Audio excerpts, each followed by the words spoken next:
d'Alzheimer na maladie d'Alzheimer dia aretina azo avy amin'ny fiainana tsikelikely ny isan'ny sela ao amin'ny atoto na hoe maladie neurodégénérative izy amin'ny teny frantsay. Io fiainana tsikelikely io dia midonoko amin'ny faritry ny atoto atao hoe hippocampe ary ny asan'io hippocampe io dia resaka hoe fitadidiana fa avy eo nefa mitohy amin'ny atoto rehetrarehetra ilay izy. Io aretina io dia mahatratra ny olona 15 taona no miakatra dia ny antony mampatonga an'ilay sela hoe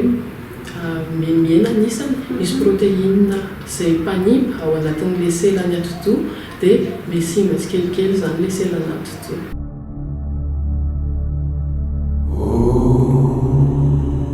Ilay fantenentsika teo dia mialany tsikelikely ny sela ny atoto amin'ny faritra tsy hoe hippocampe nefa io faritra io no mikasika ny fitadidiana dia misehoan'ilay aretina izany dia mety mahatadidy tsikelikely n'ilay olona anankiray. Ohatra hoe lasa mamerina fantanina anankiray efa napetrana izy matetika na tsy tadidiny hoe aiza nametrahany zavatra anankiray. Eo ihany koa lasa tsy mahafantatra izy hoe inona zavatra anankiray na hoe iza ny olona anankiray rehefa tena mivoatra ilay aretina. Lasa misy tsy fahaizana miteny, lasa tsy hainy hoe ahoana fomba hitenenana, lasa tsy hainy ny manao zavatra anankiray dia avy eo koa izy lasa mikorotana ny fifandrindrany zavatra. Raha ohatra izy ka asainao manao zavatra anankiray ohatra hoe ampidiro ny kiraro dia tsy hainy intsony hoe ny bany ampidirina voalohany izay vao kiraro fa misy marary tena ilay kiraro mihitsy nampidirina voalohany dia avy eo nampidiriny ilay ba. Dia ao anatin'izay rehefa tratra daholo izay zavatra rehetra izay dia lasa tafiditra anatin'ny hoe démence ilay marary vao maladie d'Alzheimer. Ankoatran'izay dia mbola misy koa hoe lasa tsy hain'ilay olona ny toerana. Matetika ny olona vao maladie d'Alzheimer rehefa tena hoe mivoatra ilay aretina dia very izy dia tsy hainy intsony hoe inona ny dady androany. Izay zavatra rehetrarehetra izay dia miteraka ohatra hoe fiovan'ny toetran'ilay olona sy fihetseham-pony lasa be kizitina izy dia lasa matahotra izy manao zavatra dia ataony izay hampatonga anazy tsy hampanaovanao zavatra mihitsy satria fantany hoe tsy hainy iny. Dia rehefa tena hoe haniarinany hoe mivoatra be ilay aretina dia lasa tsy te hanao inona intsony izy. Izay izany no fisehony aty ivelany. Fa raha ohatra hoe alaina ilay atodohan'ilay olona dia tarafina atao ataontsika hoe IRM cérébral ny anarany, izay no fitiliana tena hoe ahitana ny atodo dia rehefa jerevana izay sariny atodo izay dia ilay hippocampe-n'ilay olona io lasa kely dia ny faritra hafa amin'ny atodohany ihany koa. Ankoatran'izay misy any anatin'ny ranon'ny atodo sy ny tsokan-damosina rehefa alaina amin'ny alalan'ny ponction lombaire dia misy an'ilay protéine manimba sela ndraisantsika vao tany amin'ny voalohany indrindra ilay izy. Dia izay no antony ilain'ny olona anankiray manantona neurologue ahafahany tena mametraka tsara hoe ito tena maladie d'Alzheimer tokoa ito aretina ito.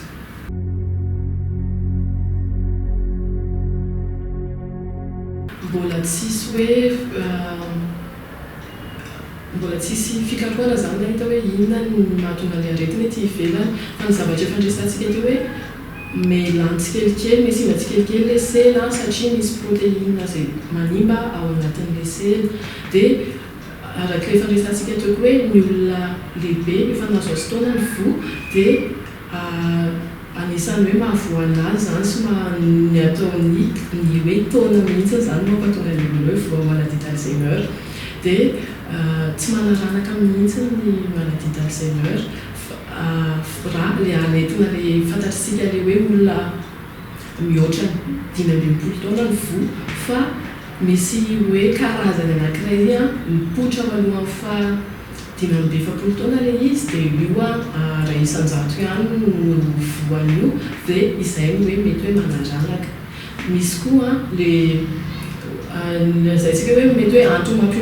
mampimbo any aretina ny satria manimba atodo ny fananana hoe tosidra avo na diabeta nefa tsy voatsabo tsara manimba ny atodo ihany koa sy mampimbo ny aretina izany ny fifohana sigara, ny fisotroana toaka dia ny tsy fihinanana sakafo ara-pahasalamana.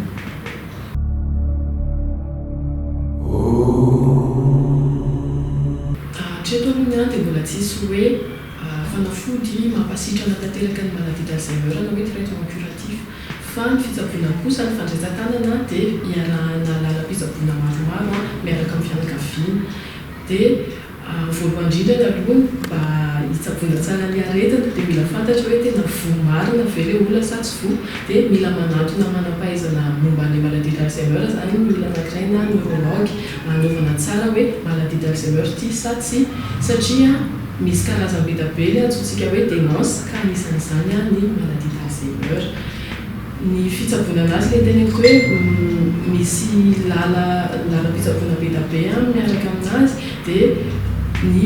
le neurologue le tonga atongavan'ilay olona anaovana diagnostic iny ihany no manome anazy ny fanafody. Misy molécule maromaro misy ohatra hoe donepezil na mémontine fa tsisy eto Madagasikara fa mila manafatra fa ny zava-dehibe nefany dia ny fikarakarany fianakaviana amin'ilay marary dia le lalam-pitsaboana hafa teneniko teo dia misy ny atao hoe kinésithérapie na hoe fomba fanetsehana ny vatana ny ergothérapie na ny fianarana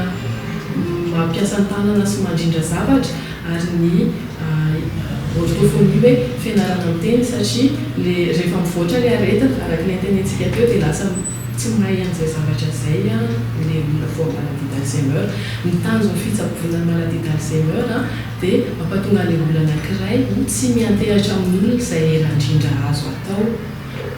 dia dikan'izany raha ohatra ianao manana havana vao maladie d'Alzheimer raha mbola hainy ny zavatra anankiray dia tsy avela ataonao ilay izy fa izy rery ny avela manao anazy. Raha ohatra hoe mbola mahay misakafo izy dia izy rery ny avela misakafo. Raha ohatra mbola mahay mikarakara ny tenany izy dia izy ihany avela mikarakara ny tenany fa tsy hoe maika ianao dia ataonao ilay zavatra fa mba hahatonga anazy tsy antehatra be aminao ka hatramin'ny farany.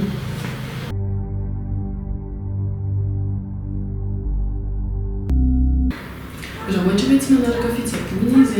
dia lasa mihazakazaka aingana be ny fivoaran'ilay aretina. Any amin'ny literatura any tena misy elanelany be ny fivoaran'ny aretin'olona manaraka fitsaboana sy tsy manaraka fitsaboana. Dia raha ohatra hoe tsy manaraka fitsaboana ny olona anankiray dia voalohany aloha mety tsy ho fantatra izy hoe vo sa tsy vo dia tsisy manoro anazy hoe inona avy no tokony atao satria le neurologue le antoniny iny ihany no manoro anazy mankary ianao dia mankary dia mampianatra an'ilay fianakaviana ny tokony atao dia manazava an'ilay fianakaviana ny fivoaran'ilay aretina dia lasa raha ohatra izy ka hoe tsy fitsaboana dia ilay fianakaviana zany lasa sahirana be dia lasa mampalahelo sady sahirana be koa ny marary.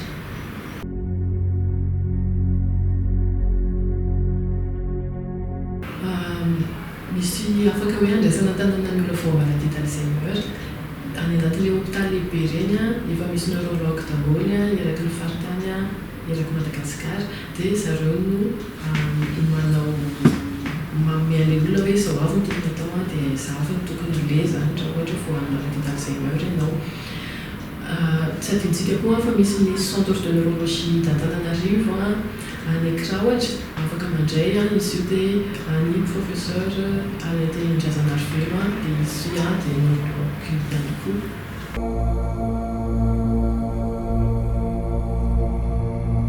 Ny fitsaboana ny maladie d'Alzheimer dia mandrapahafaty satria ilay nitenentsika teo hoe maty kelikely izy nefa tsisy hoe fanafody dia tonga dia mahasitrana anazy dia mila hoe mandrapahafaty ny olona zany izy mila raisina ny tanana foana dia ny sarany miankina amin'ilay hoe atraizany fivoaran'ilay aretina ao anatin'ilay marary anankiray satria raha ilay vao manomboka ilay hoe vao manomboka tsy dia matatidiny izy dia hafa ny sarany na any amin'ny farany hoe efa ilay tsy manao ninona na dia manolo tena sy mandeha mivoaka ilay marary dia tsy vita intsony dia mila olona be dia be izany manampy anazy dia amin'izay ny sarany hafa indray.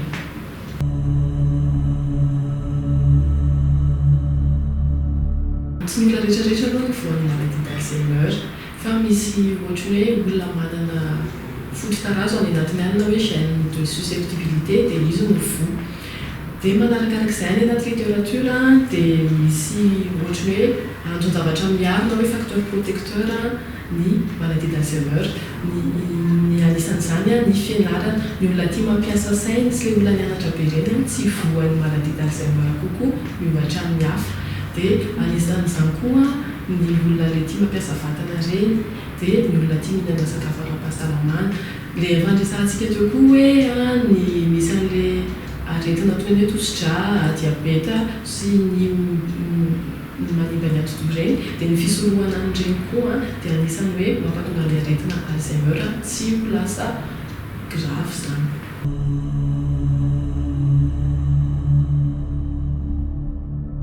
Ny afatra farany avaniko dia hoe mila manantona neurologue any amin'ireo toerana misy neurologue any amin'ny CHU na hôpital lehibe na amin'ny centre de neurologie d'Antananarivo isika izay misy trangana-rentina mba hanaovana ny atao hoe test neuropsychologique ahafantarana marina hoe inona le izy sy hanaovana ny atao hoe ponction lombaire hijerevana an'le protéine manimba sely ary ny fitarafana ny ati-doha. Manarak'izay koa arak'ilay hoe mety mahay zavatra le mararisika dia mila eo foantsika manohana an'le marary fa tsy hoe kotiana hoe isan'ny olona hoe manahirana ry zareo fa tena ilain'ny marary ny misy fisian'ny fianakaviana sy ny fiarahamonina tena hoe manodidina ny zareo. Dia ny farany hoe ny gasy matetika tsy dia mazoto mihinana fanafody hoe fanafody tosi-dra, fanafody diabeta nefa ny fihinanana n'ireny fanafodin'ireny sy ny fitaizana vatana, fanaovana sport ary ny fihinanana sakafo ara-pahasalamana dia anisany hoe miaro antsika sy ny olona rehetra izay voa amin'ny fiombon'ny aretina.